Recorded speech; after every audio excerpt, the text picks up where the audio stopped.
My girlfriend announced at our friend's engagement party. Don't worry, I won't let him propose. I could do so much better. Then she detailed my inadequacies while everyone listened uncomfortably. I said nothing and left early. When she came home looking for a fight, she found empty closets and a note from her landlord about the lease that had always been only in my name. This morning, 74 desperate missed calls. First post, not using a throwaway because she doesn't know my Reddit username, and I honestly don't care if she finds this now. Last Saturday night changed everything. My girlfriend Amanda, 29, and I, 31, were at my best friend Mike's engagement party. We've been together 3 years, living in her apartment for 2. I say her apartment because that's what everyone thought. More on that later. The party was at Mike's parents' backyard. About 30 people, string lights, champagne towers, the works. Everyone dressed up, celebrating Mike and his fiancée Emma. I've known Mike since college, and Emma had quickly become one of my favorite people. They're solid, the kind of couple that makes you believe in partnerships. I was talking with some college friends when I noticed a small crowd forming around Amanda.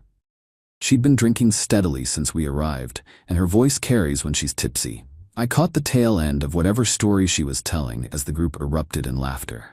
Emma's sister pulled me into their circle.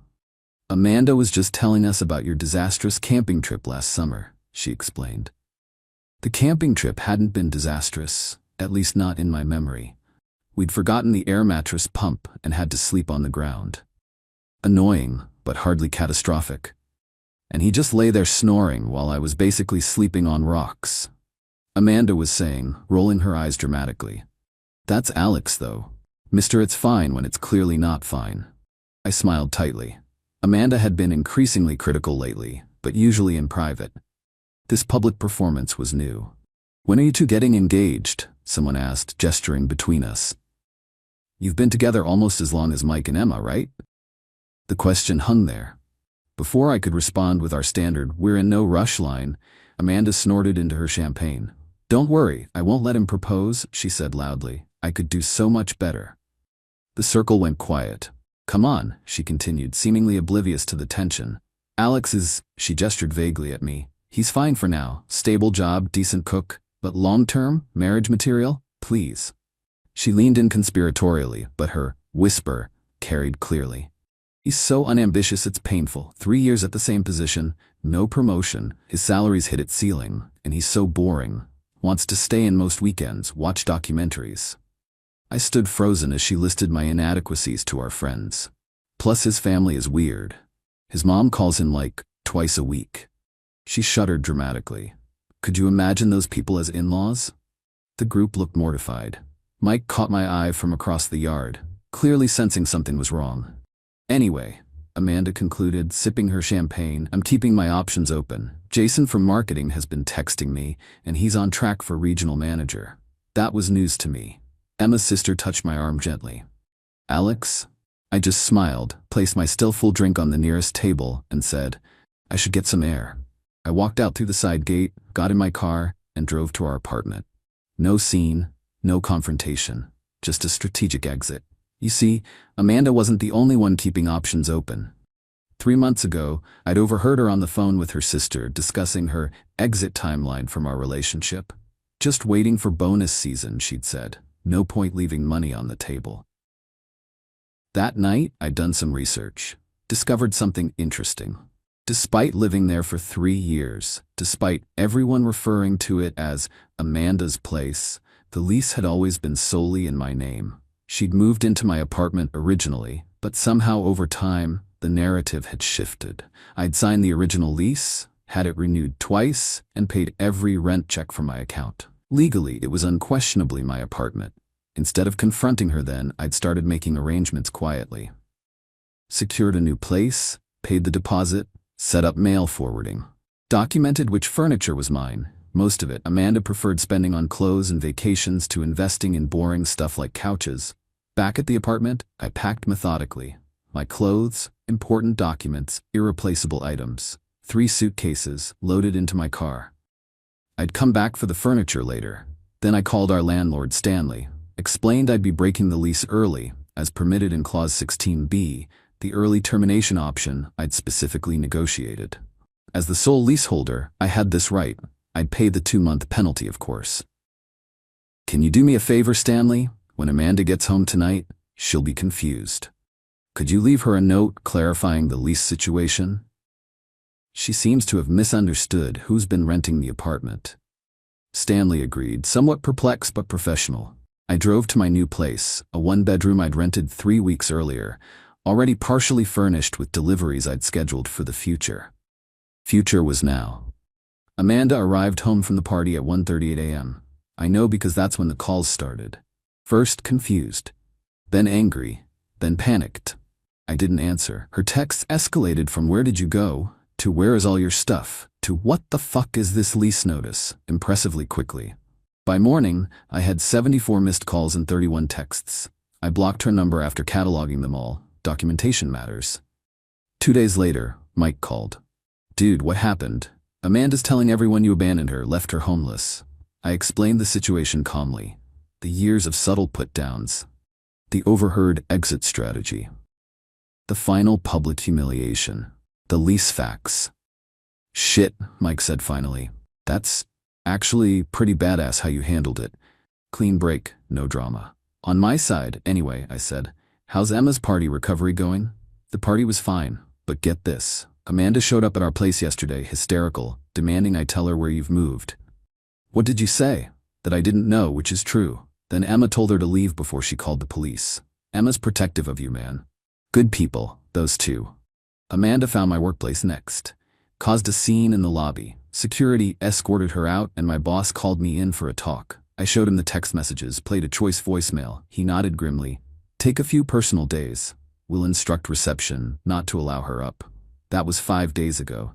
Since then, Amanda has 1. Created fake social media accounts to message me, blocked. 2. Contacted my mother, who already disliked her, and simply said, "I trust my son's decisions."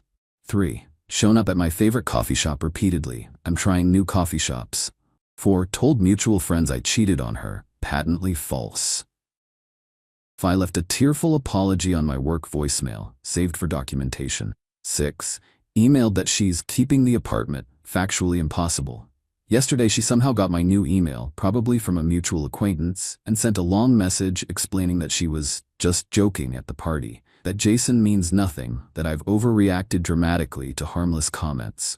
Said she's always seen a future with me, and I've ruined everything over nothing. I replied with a single attachment, audio of her exit timeline conversation that I'd recorded 3 months ago. Nothing else in the body of the email. Probably unnecessary, but I wanted her to understand this wasn't an impulsive decision. That was 26 hours ago. No response yet. I'm settling into my new place. Had lunch with Mike and Emma yesterday. They're firmly in my corner. Started therapy, which has been insightful. Apparently, I've been ignoring red flags because they appeared gradually over time. The strangest part? I feel relieved. 3 years with someone who saw me as a placeholder, a for now option, while she waited for something better. Now I'm the one who's found something better. Self-respect. Update 10 days later. Thanks for all the comments and support. Several developments worth sharing. The lease situation resolved exactly as expected. Stanley confirmed Amanda moved out after realizing she had zero legal claim to the apartment. She tried arguing that her emotional equity and the fact that our friends knew it as her place somehow translated to legal rights. Stanley, to his credit, simply pointed to my signature on every document. My mother called to tell me Amanda showed up at my parents' house, 2 hours away, unannounced. Mom invited her in, listened politely to her tearful explanation, then said, "My son doesn't want contact with you. Please respect that, or the next conversation will be with law enforcement." Mom later texted, "Never liked her. Your father agrees." Parents with boundaries are a gift. The most surprising development. I received an email from Jason, yes, the marketing guy Amanda mentioned. Turns out he had no idea she was in a relationship. They'd been talking for weeks, and she'd presented herself as single. He apologized for his unwitting role in the situation and sent screenshots of their conversations as proof. I thanked him for his honesty and wished him well. Work has been understanding. Security protocols remain in place, but Amanda seems to have stopped trying there after being escorted out twice more. Several mutual friends have reached out after hearing her side to get mine. Most have been supportive once they learn the full story. The few who've taken her side, I consider it a convenient filtering mechanism for relationships not worth maintaining. For those who asked about the furniture, I hired movers during a time I knew Amanda would be at work. They were in and out in 90 minutes with everything that was mine. Left behind anything I'd given her as gifts and anything purchased jointly. Clean break. I've started seeing a therapist regularly. She's helping me recognize patterns I missed. How Amanda subtly isolated me from certain friends. How her jokes at my expense normalized public criticism. How she reframed the apartment as hers despite all evidence to the contrary. The most common question in my DMs: did you plan this all along? Not initially. After overhearing her exit timeline, I started documenting and making contingency plans, but I wasn't planning to execute them immediately. The engagement party was simply the catalyst that showed me who she really was, not just to me, but to everyone who mattered. Edit woke up to hundreds of new comments. Quick responses to frequent questions. Yes, recording the exit timeline conversation was legal in my state. One-party consent. No, I don't feel guilty about the homelessness accusations. Amanda makes good money, has family in the area, and according to mutual friends, moved in with her sister immediately. She was never at risk of actual homelessness. Several people have suggested I was too calm, and this must be fake. When someone shows you who they are, believing them the first time saves a lot of drama. I'd already mourned the relationship during those 3 months of planning. By the time the engagement party happened, I was emotionally checked out, just waiting for confirmation that I wasn't overreacting. She provided that confirmation in front of 30 witnesses. To clarify the timeline, I signed the new lease 3 weeks before the party, but had been apartment hunting for about 2 months. The furniture deliveries were scheduled with flexible dates, which I adjusted once I moved out. For those concerned about the long term, I'm doing well. Better than expected. Started hiking on weekends, something Amanda always called pointlessly walking in dirt. Reconnected with friends I'd seen less during the relationship. Even went on a casual coffee date yesterday. Nothing serious, just remembering what normal, respectful interaction feels like. Final thought. Someone messaged asking if 3 years was too much to throw away over one incident. It wasn't one incident, it was a pattern revealed in one unmistakable moment. Sometimes clarity comes in a whisper, sometimes in a public announcement at your best friend's engagement party. Either way, when it comes, listen.